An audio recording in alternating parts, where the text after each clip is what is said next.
दोस्तों, आपके दिमाग में भी कभी ना कभी यह सवाल जरूर आया होगा कि ईश्वर है या नहीं।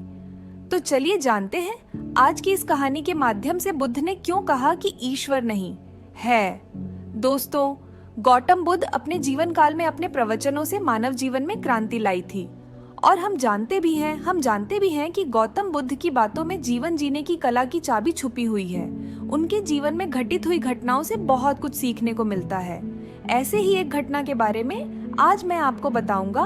गौतम बुद्ध के समय में एक सवाल उनसे अक्सर पूछा जाता था कि ईश्वर है या नहीं, और हर बार बुद्ध एक अलग जवाब देते थे। ईश्वर के बारे में पूछा गया ये सवाल आज भी पहेली है और बुद्ध के समय में भी पहेली ही था। लोगों ने यह सवाल कई बार बुद्ध से पूछा, लेकिन बुद्ध कभी भी इसका सही जवाब नहीं दिए। एक बार की बात है, एक ज्ञानी पंडित गौतम बुद्ध का प्रवचन सुनने आया करता था और वह पंडित उनकी बातों से सहमत भी था। वह मानता था कि गौतम बुद्ध एक ज्ञानी पुरुष हैं। एक बार बुद्ध ध्यान की मुद्रा में बैठे हुए थे और वह व्यक्ति उनके पास गया और उनसे पूछा कि बुद्ध, कृपया आप मुझे बताएं कि ईश्वर है या नहीं। मेरी आपसे प्रार्थना है कि आप मेरे सवाल का मुझे सही जवाब दें। बुद्ध के बारे में यह कहा जाता है कि वह कभी भी किसी भी प्रश्न का सीधा जवाब नहीं देते थे। उनके हर जवाब में रहस्य भरा होता था। ज्ञानी पंडित ने कहा कि मुझे ईश्वर के बारे में आपसे जानना है, ईश्वर है या नहीं। बुद्ध उसकी बात सुनकर मुस्कुराए और फिर पंडित से बोले, ठीक है। गौतम बुद्ध ने कहा कि मैं तुम्हारे सवाल का जवाब जरूर दूंगा, लेकिन उससे पहले मेरे कुछ प्रश्नों का जवाब आप मुझे दे दो। पंडित ने कहा, मैं बिल्कुल आपके प्रश्नों का जवाब दूंगा, आप कृपया प्रश्न पूछें। बुद्ध ने कहा कि क्या तुम सूर्य को मानते हो? पंडित ने बुद्ध की तरफ देखा और कहा कि यह किस प्रकार का प्रश्न है? मैं छोटा बच्चा हूँ, आप जो मुझसे बच्चों वाला प्रश्न पूछ रहे हैं। सूर्य तो साक्षात प्रकट होता है और पूरी दुनिया को रोशनी देता है। धरती पर रहने वाले हर जीव को सूर्य से ऊर्जा प्राप्त होती है। सूर्य को तो हम रोज ही देखते हैं। बुद्ध ने उनसे कहा कि ईश्वर के होने के बारे में प्रश्न कहाँ से आया, क्योंकि जिस प्रकार सूर्य हमारे सामने है उसके होने का कोई प्रश्न नहीं होता। तब ईश्वर के लिए यह सवाल क्यों उठा? ईश्वर को मानने की क्या आवश्यकता है? इसका मतलब तो यह हुआ कि आपके मन में कहीं न कहीं ईश्वर के प्रति संदेह है, क्योंकि ईश्वर सूर्य की तरह आपके सामने नहीं है। आप ईश्वर को भी बुद्धि से ढूंढने के लिए निकले हो, और बुद्धि केवल उन्हीं बातों को मानती है जो उसके सामने दिखाई देता है। और ईश्वर कभी भी आपको प्रत्यक्ष रूप में सामने दिखाई नहीं देगा। अगर दिख जाए तो वह ईश्वर नहीं होगा। गौतम बुद्ध ने कहा कि तुम ईश्वर को मानते हो या नहीं। असल में यह प्रश्न ही गलत है, और गलत प्रश्न का सही उत्तर कैसे दिया जा सकता है?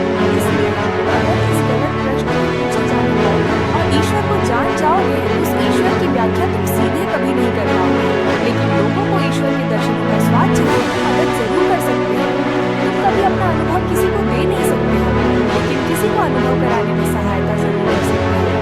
दोस्तों, आपने बुद्ध के जीवन की कितनी कहानियां किससे सुनी होंगी? वहाँ आपने देखा होगा कि बुद्ध ने कभी भी ईश्वर के बारे में स्पष्ट नहीं कहा, और इसकी वजह से कई बार बुद्ध के ऊपर टिप्पणियां हुई थी। लोगों ने यहाँ तक कहा कि बुद्ध कुछ भी नहीं जानते, क्योंकि बुद्ध इस तरह के प्रश्नों का ठीक से उत्तर कभी नहीं देते थे। गौतम बुद्ध इस तरह के प्रश्नों से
कि तुम अपनी ईश्वर को छोड़ो और हमारे ईश्वर को मानो, क्योंकि हमारा ईश्वर सत्य है। अगर कोई व्यक्ति ईश्वर की सीधी व्याख्या कर देगा तो अज्ञानियों की भीड़ उसकी बातों को मान लेगी।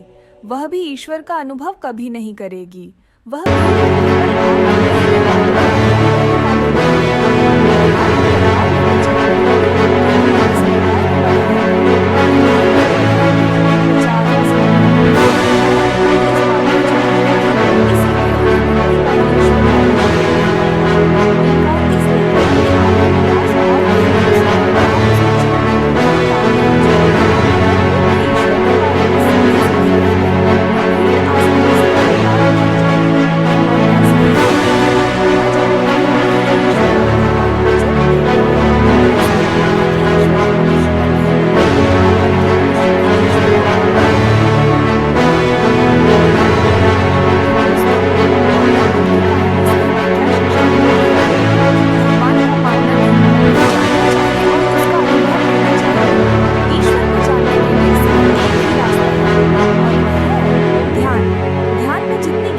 जाओगे उतना ही तुम्हारा ईश्वर के प्रति अनुभव होता चला जाएगा और तुम्हारे सभी प्रश्नों के उत्तर भी तुम्हें मिल जाएंगे। चैनल सब्सक्राइब करें और मेरे हर अपडेट आपको मिले इसके लिए बेल आइकन जरूर दबाइए।